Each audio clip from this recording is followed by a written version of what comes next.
ضروری ہے یہ ہے کہ ہمارے ائمہ مؤذنین کے موجود آپ ادھر آ جائیے. لوگوں نے, بہت معافی کے ساتھ کہتا ہوں, ہم لوگوں نے دینی خدام کو اپنا خادم سمجھ رکھا ہے. خادم ہے لوگوں کا, کام ہی کیا ہے صاحب؟ مسجدوں کا کام ہے, امامت کرنا کام ہے ان کا, مؤذنی کرنا کام ہے ان کا. تنخواہ نہیں دے رہے کیا؟ کیا تنخواہ دیتے ہیں آپ لوگ؟ کیا تنخواہ دیتے ہیں آپ لوگ؟ ایک امام, ایک بیچارہ ٹیوشن پڑھانے والا آپ کے بچوں کو پڑھانے کے لیے آتا ہے تو آپ کیا تنخواہ دیں گے اس کو؟ کیا قرآن کی, کیا حدیث کی, کیا دین کی کوئی قیمت لگا سکتے ہیں آپ؟ کس کی مجال ہے کہ قرآن و حدیث کی قیمت لگا سکے؟ لیکن بڑا احسان کر دیا آپ نے, امام کو تنخواہ دے دی تو یہ سمجھ رکھا ہے کہ صاحب تنخواہ دی ہم نے. تنخواہ, تنخواہ, کبھی غور کیجئے معنی پر. تن کے معنی جسم کے ہیں اور خواہ کے معنی چاہنے کے ہیں. ایک جسم کو جتنی ضرورت پڑتی ہے اس کا نام تنخواہ ہے. کبھی غور کر لیں ہم نے دینی خدام کو کیا تنخواہ دیا. ہمارے اپنے گھر کے اخراجات سے دینی خدام کے اخراجات کو بھی کبھی کمپیئر کر کے دیکھیے کہ ان کی ضرورتیں کیسے تکمیل پاتی ہیں. مسجدوں کی کیا تنخواہیں ملتی ہیں امام کی اور مؤذن کی, اور دینی خدام کو, ٹیوشنز پڑھانے والوں کو کیا آپ دیتے ہیں؟ آپ کے گھر کے اخراجات کا عالم یہ ہے کہ ماہانہ 30, 35, 40 ہزار میں بھی رونا آپ کا برابر برقرار ہے, اور دینی خدام کو 8, 10 ہزار, 15 ہزار تنخواہ دے دی تو یہ سمجھتے ہیں ہم نے فرض ادا کر دیا. بیماریاں ان کے گھر لگی نہیں ہیں کیا؟ ضرورتیں ان کے پاس نہیں ہیں کیا؟ شادی اور ضرورتوں کا مواقع ان کے پاس نہیں ہے؟ میرے بھائیوں, یہ وقت کی نزاکت ہے. یہ دینی خدام کو اپنا مقتدا بنائیے, احترام کیجئے ان کا. اور جب تک احترام نہیں ہوگا, خدا کی قسم دینی ماحول اور مزاج ہم لوگوں کے اندر نہیں آئے گا. میں یہ نہیں کہتا کہ دودھ کے دھولے ہیں سب, غلطیاں ہر دو سے ہوتی ہیں. ہم سے بھی غلطیاں ہوتی ہیں, اور ہماری اپنی مجلسوں کے اندر اس کا باضابطہ مذاکرہ ہوتا ہے. ایک امام صاحب اگر اپنے فرض منصبی میں کوتاہی کرتے ہیں تو کبھی دل بڑا رکھنا چاہیے کہ صاحب ان کی بھی ضرورتیں ہیں. ایک مؤذن سے اگر اس کی ضرورتوں میں تکمیل میں کوئی کوتاہی ہوتی ہے تو یہ سمجھنا چاہیے کہ وہ بھی انسان ہے, اس کے لیے بھی کوئی ضرورتیں ہیں. ایک گھر پہ پڑھانے والے ٹیوشن استاد اگر آپ کے گھر پہ کسی ضرورت سے نہیں آتا تو یہ سمجھنا چاہیے کہ وہ بھی ایک انسان ہے, اس کی بھی کوئی ضرورتیں ہیں.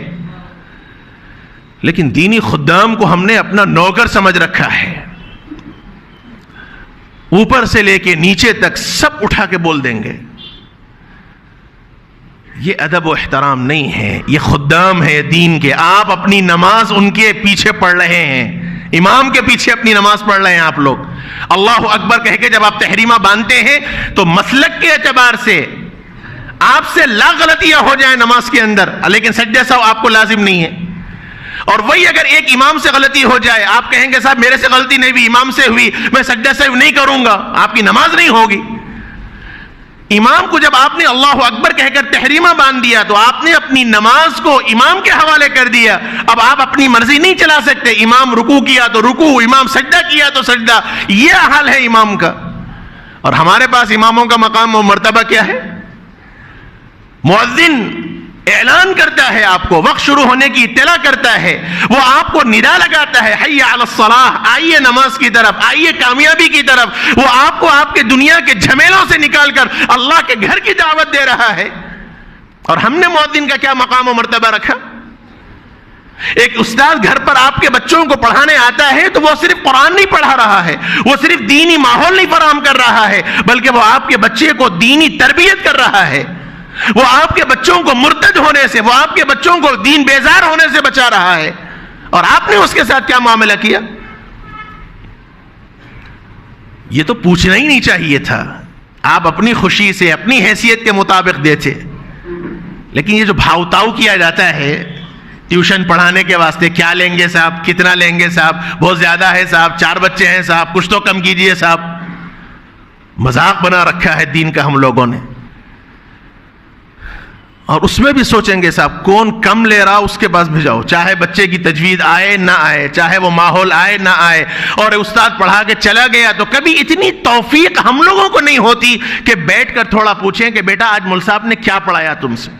ہر آدمی یہاں بیٹھا ہوا ہر آدمی اپنے دل پر ہاتھ رکھ کر سوچ لے, میرا فرض ہے، میں اپنی فرض ادا کر رہا ہوں. میں مذاکرے کے طور پر آپ سے کہہ رہا ہوں، میں کوئی تنقید نہیں کہہ رہا ہوں آپ کے اوپر. میرا فرض ہے وارث رسول ہونے کی حیثیت سے ہم میں کا ہر ساتھی اپنے دل پر ہاتھ رکھ کر یہ سوچے کہ میں اپنے بچے کی تعلیم کے واسطے اور خاص طور پر دینی تعلیم کے واسطے کتنا فکر مند ہوں، کتنا میں فکر مند ہوں. ایک استاذ کو اگر میں نے رکھ دیا تو کبھی میں نے پوچھا استاذ سے کہ حضرت کیا میرا بچہ پڑھ رہا ہے، میرا بچہ کتنا آگے بڑھ رہا ہے؟ کبھی میں نے پوچھا؟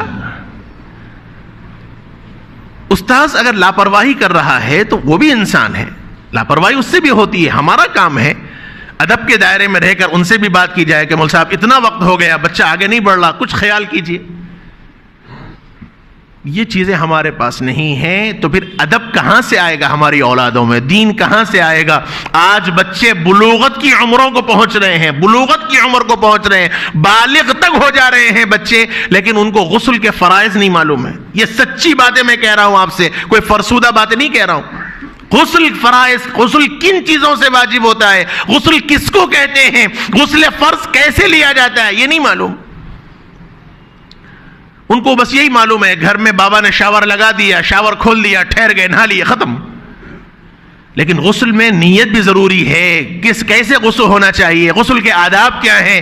نہ باپ کو اتنی فکر ہے کہ وہ اپنی اولاد کو سمجھا سکے، نہ استاذ کو باپ نے بتلایا کہ میرا بچہ قریب البلوغ ہے، ذرا آپ اس کی فکر کریں.